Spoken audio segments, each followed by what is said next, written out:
kecerdasannya sudah bisa melampaui manusia. Dan kecerdasan-kecerdasan yang lebih dari manusia itu didorong oleh manusia. Jangan-jangan kita inilah yang AI.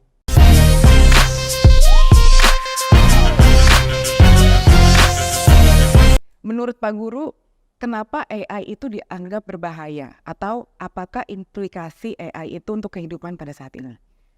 AI dan semua hal itu sangat berbahaya untuk orang-orang yang lemah, untuk orang-orang yang misalkan saya mohon maaf ya, yang bodoh, yang miskin, yang memiliki yang sedikit sekali memiliki akses atas kekuasaan dan sebagainya. Jadi semua hal itu seperti itu. Dasarnya begitu ya. Jadi mau itu politik kah, mau itu senjata kah, mau apa, yang paling diancam itu adalah pihak yang lemah dalam hal itu, nomor satunya. Kemudian yang keduanya itu adalah apakah AI itu bisa mengancam manusia?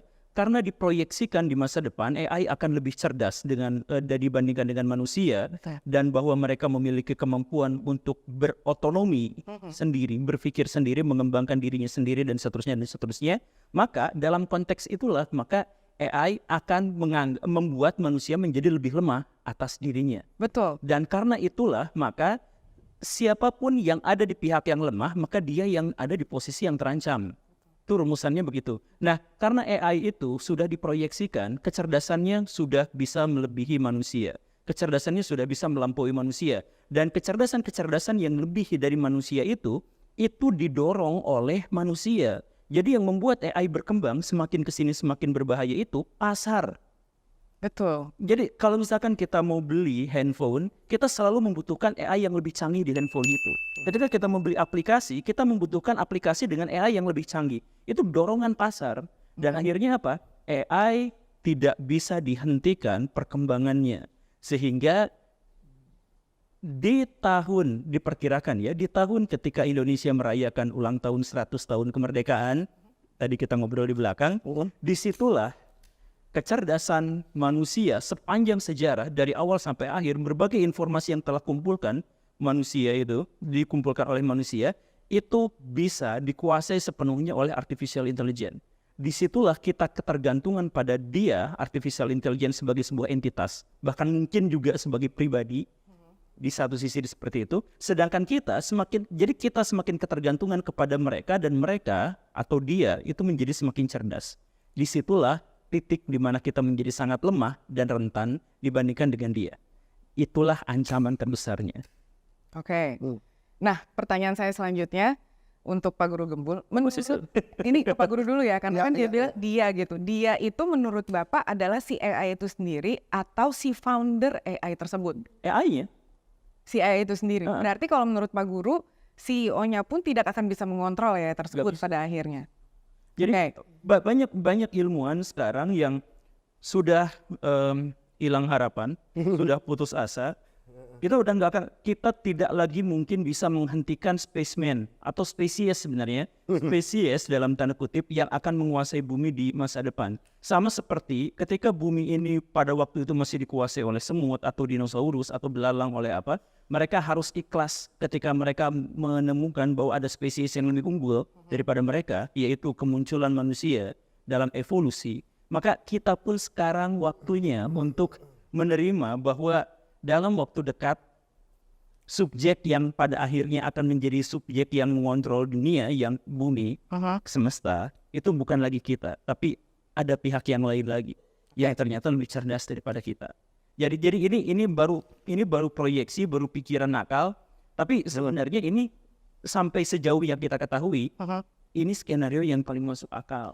Dan memang skenario yang sudah diakui oleh beberapa petinggi dari Google dan yang lainnya, yang sudah keluar dari Google, mereka juga bilang seperti itu. Nah, justru ada sebuah ada ketidaktenangan di sini.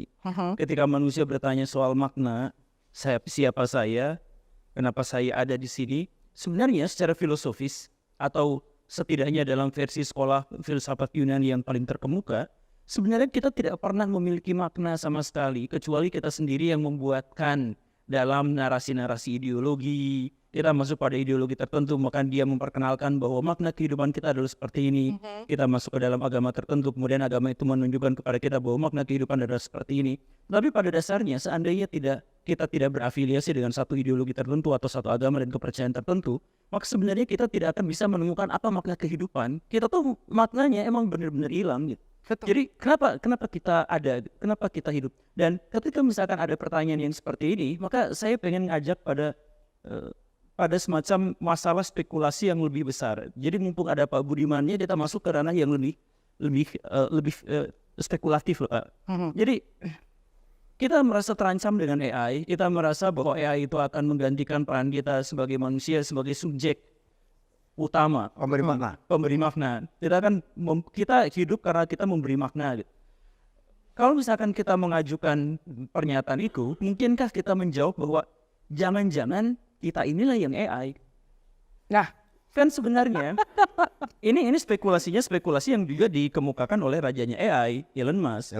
Yang dia itu bilang bahwa kitalah yang sebenarnya itu adalah AI, artificial. Jadi AI sama sekali tidak bisa mengancam kehidupan kita karena kita sendiri secara harafiah adalah artificial. Jadi buatan ya. Betul, buatan. Jadi maksudnya gini, dia perhitungannya dari perhitungan yang sangat sederhana, dari matematis gitulah ya.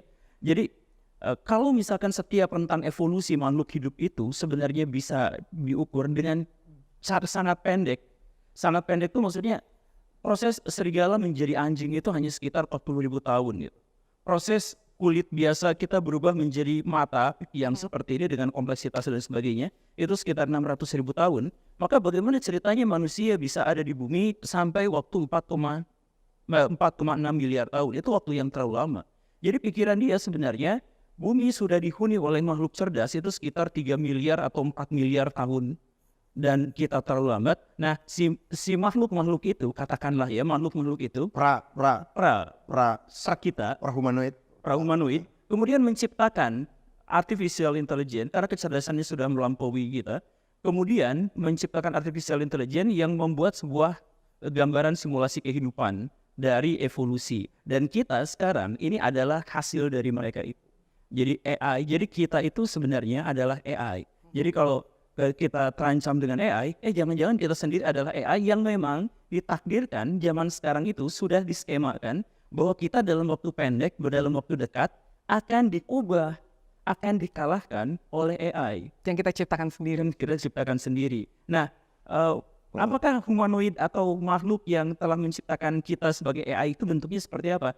Ada ini juga sebenarnya permainan kecil-kecilan dari artificial intelligence, cuman karena kita masuk ke dalam ranah spekulasi. Lihat ya tadi ngomong spekulatif. Betul. Makanya mari kita berbicara dalam spekulasi. Jadi kan ini high order thinking gitu. Jadi kita mainin dalam imajinasi gitu, dalam spekulasi. Nah, ketika zaman sekarang manusia sangat ketakutan dengan artificial intelligence. Lalu ketakutan itu dimulai dari mana? Karena ketergantungan kita pada artificial intelligence semakin kuat, sedangkan di sisi lain, artificial intelligence itu juga berkembang sampai batas di mana kita tidak mampu lagi melampaui mereka, tidak bisa lagi mengontrol mereka. Nah, satu-satunya jalan agar kita bisa tetap tenang, bisa tetap memiliki makna, bisa tetap menjadi diri kita sebagai subjek, itu adalah mengintegrasikan artificial intelligence ke dalam otak organik manusia, otak kita. Itulah yang dilakukan juga oleh Elon Musk. Brain machine interface. Yes. Dimasukin. Ya, ini perdebatannya masih panjang. Apakah mungkin elektronik dengan organik itu bisa menyatu dan sebagainya? Si Neuralink itu ya. Betul. Katakanlah itu kemudian berhasil dan otak kita kemudian bisa bergerak sinergi dengan alat-alat elektronik misalkan. Dan pada akhirnya apa? Pada akhirnya skenario berikutnya itu adalah bahwa otak elektronik atau data-data digital bisa dimasukkan ke dalam otak kita, di-download, dan begitupun memori dan kesadaran kita bisa di-upload ke dunia digital. Dan kalau sudah seperti itu, maka pada perkembangan selanjutnya kita tidak lagi membutuhkan tubuh biologis. Dan kalau sudah seperti itu, maka kita adalah AI itu sendiri. Jadi makanya manusia masa depan itu bukan humanoid. Manusia masa depan itu adalah chip kecil yang berisi kesadaran manusia, yang bisa ditempatkan di sebuah komputer, dinyalakan di sana, Bisa ditaruh di kursi. bisa ditaruh di kursi, bisa di mana gitu. Ya ini mah sekali lagi spekulasi. Tapi Spekulasi. kita bisa bergerak ke arah sana kalau kita berbicara tentang kemaknaan kita sebagai manusia dengan kenyataan bahwa artificial intelligence sekarang sedang berkembang ke arah di mana kita tidak mungkin lagi mengontrolnya gitu. Dan kita pahami sebagai manusia itu kan sebenarnya kita merujuk pada satu istilah namanya kesadaran gitu. Kesadaran. Kita Iya. sadar bahwa kita itu manusia gitu. Iya. Nah, gimana kalau dan kesadaran yang dimaksud itu sebenarnya tidak dibatasi oleh raga fisik kita. Iya. Jadi kita bisa bertindak tapi sesuai dengan visi kita, tetapi kesadaran kita melampaui itu. Makanya fantasi kita selalu lebih indah daripada realitas. Karena iya kan? Iya dong. Betul. Iya, karena fantasi kita. Nah, fantasi kita bisa lebih unggul atau lebih indah daripada realitas karena realitas itu terbelenggu oleh fisik. Nah, gimana kalau misalkan nanti kondisi fisik kita atau tubuh kita itu, tubuh biologis manusia itu yang serba terbatas, serba lelet itu dipindah, maka mungkin manusia bisa benar-benar menghidupkan fantasi, bahkan yang paling liar sekalipun. Tapi sebenarnya jiwa kita itu justru malah pengen lepas daripada raga kita. Karena raga kita itu membatasi. Makanya yang saya bilang tadi itu bahwa fantasi itu selalu lebih indah daripada realitas. Jadi misalkan gini, saya mohon maaf ya, ini bukan apa-apa. Ketika teteh ini ditindik, ditato, misalkan, itu sakit secara fisik. Tapi kenapa melakukan itu? Karena jiwanya pengen punya pengakuan bahwa walaupun fisik saya disakiti, tetapi yang penting Jiwa bebasku. saya bebas menunjukkan kebebasan jiwa gitu. Iya kayak gitu. Makanya ini juga merujuk pada sebuah keumuman dalam dunia psikologi. Ketika seseorang dilarang, kamu jangan begitu. Jangan mikir gajah. Jangan mikir gajah. Jadi mikir gajah. Ya, begini aja. Mikir gajah. Selalu begitu. Itu dorongan manusia untuk bisa bebas lepas tanpa ikatan-ikatan gitu. Termasuk ikatan fisik gitu. Jadi silakan dipahami dengan cara yang ditafsirkan dengan cara yang berbeda silakan. Ini closing statement ya, Pak Ngobrolin tentang bahwa AI lebih tahu atau Google lebih tahu dari soal data-data demografis. Sekarang kita bisa ngetik di Google dan kita bisa lihat berapa jumlah orang Indonesia yang baru dilahirkan dan yang baru meninggal Oh iya. per detiknya. Betul, betul. Kita bisa melihat itu. Ya, terlepas itu apakah bagaimana caranya, terlepas itu. Tapi itu ternyata bahkan lebih akurat daripada apa yang paling mungkin dilakukan oleh pemerintah kita. Jadi kalau misalkan kita kemudian berbicara tentang artificial intelligence yang kita bergantung padanya dan kemudian politik apa tadi pertanyaannya itu, relevankah Indonesia di masa depan dan sebagainya, semua hal yang menyangkut kehidupan kita itu tidak relevan kalau misalkan dibenturkan dengan AI di masa depan. Tidak ada. Tidak relevan. Tidak relevan. Jadi kita pertimbangannya seperti ini, hasilnya seperti itu. Makanya kalau tadi misal kebijakan-kebijakan politik yang ada di Indonesia itu pasti bagaimanapun itu berhubungan dengan orang luar. Pasti berhubungan. Dan karena itu maka orang luar juga pasti memiliki kepentingan untuk memilih pejabat-pejabat yang mereka inginkan. Dan itu juga fakta bahwa pejabat kita di Indonesia atau calon pejabat di Indonesia itu pernah ketahuan membiayai calon presiden di Amerika Serikat. Itu kan iya. Oke. Pak Donald Trump itu kan ada bisnis ya, tapi Oh iya. ya, Ini luar biasa. ya maksudnya adalah itu sudah hal yang lumrah. Jadi misalkan pengusaha Rusia nyoblos atau membiayai partai politik di Indonesia yang begini. Karena apa? Karena setiap peraturan, setiap undang-undang, setiap regulasi yang Indonesia buat itu berhubungan. Misalkan jual nikel ke siapa, nanti nikel mau diapain, apakah kita mau hilirisasi atau kita misalkan mau menutup pintu ini begini dan begitu dan sebagainya, itu kan pasti berhubungan dengan dunia luar. Indonesia adalah negara yang letaknya paling strategis di seluruh dunia. Betul. Yang Indonesia itu adalah negara yang diapit oleh dua negara dengan populasi Dua benua. Oh, dua negara ya. ya, dua negara dengan populasi terbesar di seluruh dunia, dan Indonesia jembatannya di situ, dan bahwa Indonesia menghubungkan lautan yang sangat besar. Jadi Indonesia itu sangat berhubungan dengan dunia luar. Hub Indonesia itu hub. Ya. Ya, karena itu ya tentu saja dengan AI-nya dengan apa mereka akan berusaha untuk infiltrasi bahkan ikut campur terhadap kebijakan-kebijakan Indonesia.